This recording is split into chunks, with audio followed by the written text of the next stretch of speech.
Hey guys, welcome back to my channel and welcome to the Umlilo Reunion special episode 3. Come in, let's chat. So you guys, it looks like we finally wrapped the Umlilo Reunion season, and the big question is, was it really Umlilo? Honestly, I don't know. But one thing is for sure, we officially closed the KayB situation.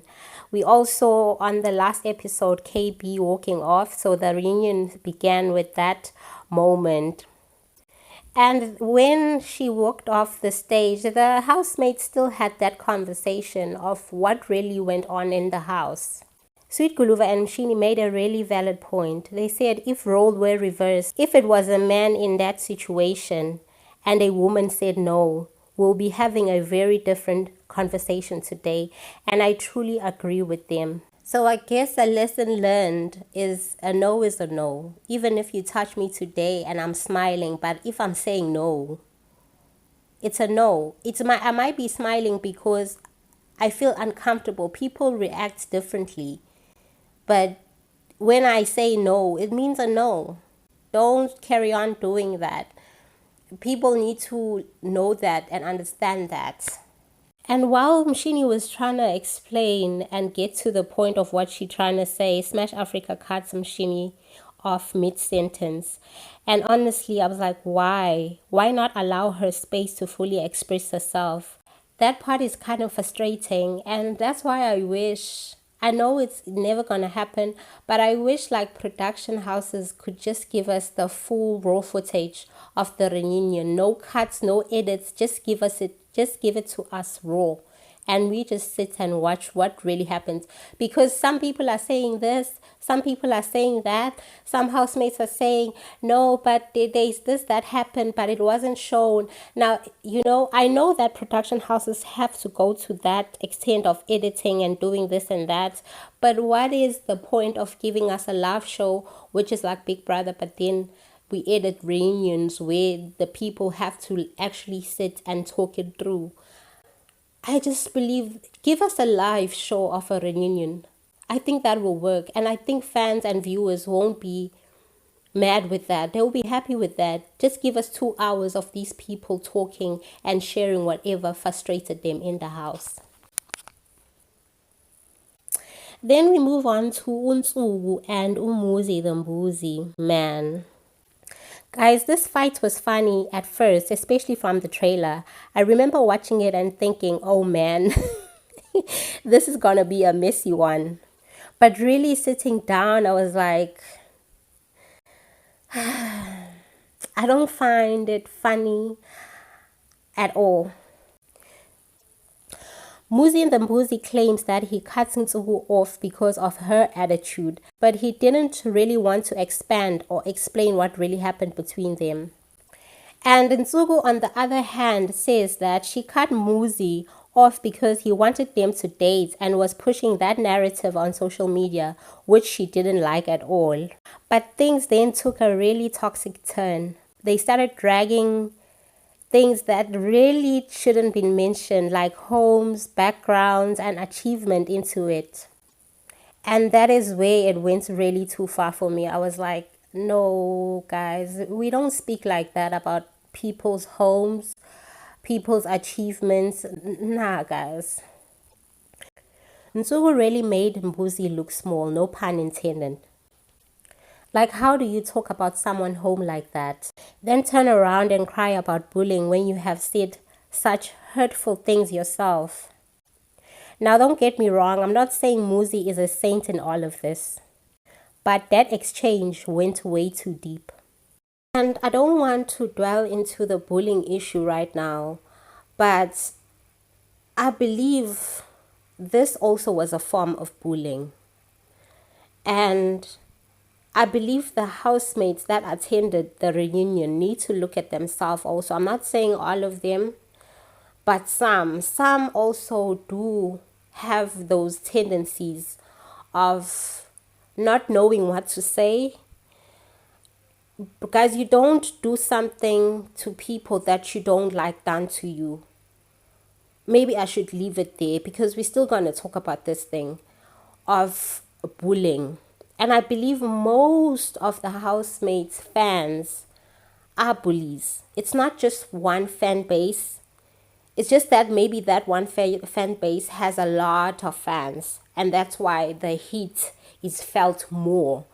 But guys, this thing of bullying, we need to look at ourselves also. We're not gonna say people are bullying me, but also you are the number one bully. You know what you get what I'm trying to say? Yeah. This one we need to really look into it. And I hope the people who are gonna be in season 6, the housemates we're gonna have just now in January, are gonna watch these shows and are gonna learn from it. I'm not saying now not be the person you are, but just be mindful of the character you bring in that house. Give us a good show, but not a toxic one. You know, these two gave us great TV, and it's so sad to see it get to such a personal and painful insult. Like, I hope they work it out because that was just not fun to watch.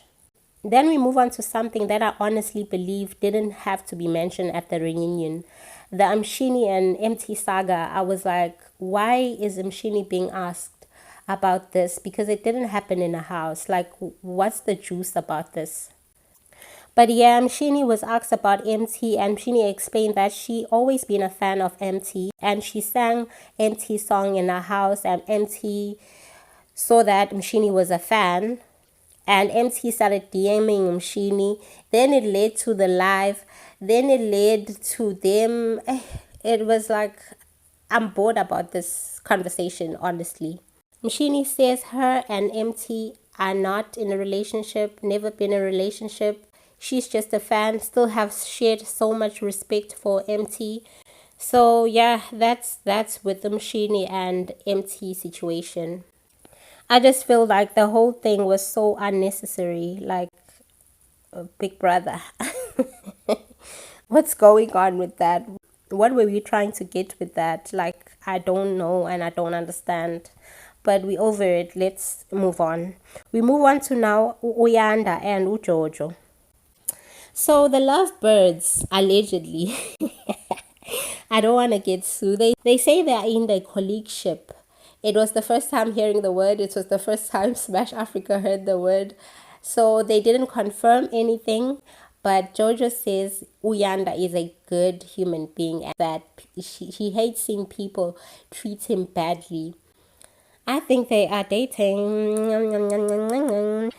Whether they're trying to keep it a secret or show it to us, I think they are a beautiful young couple. If they are dating, they look good. They're young. They doing good in their lives. Man, I wish them all the best.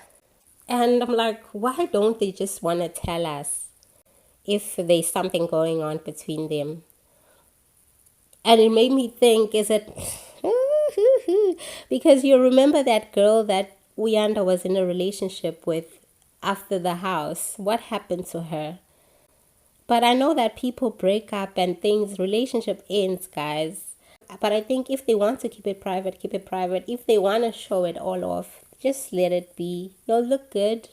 You'll make a good couple. Enjoy life, man.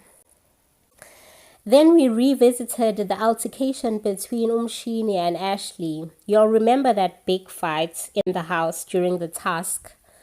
Yeah, that one. Mshini still feels like the way that Ashley spoke to Pilile was wrong, and that's why she reacted how she reacted, and that altercation happened. But Pilile tells us that Ashley did apologize to the group, and I guess Ashley and Pilile are good. So at least that situation found some closure. Now let's end things off with the Swiss and Ashley eviction. Swiss said with no hesitation that he would evict Ashley again. He explained that they weren't cool and at the end of the day it was a competition.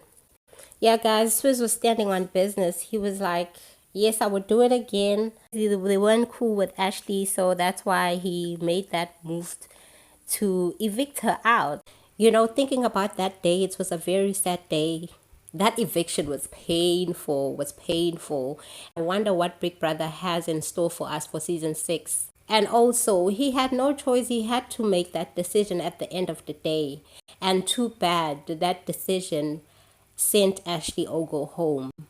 And I believe she had so much to give. Was looking forward to seeing her more in the house. But unfortunately, she was sent out. We cannot blame Swizz. He had to do what he had to do at the end of the day. And I also had this thought, if Uyanda was nominated that day and Sweet Gulu was nominated that day, I think one of them would have went home. Because it's still a competition. They still want the strong people out. Yeah, it is what it is, guys. Sweet Guluva then said he would have evicted Nsuku.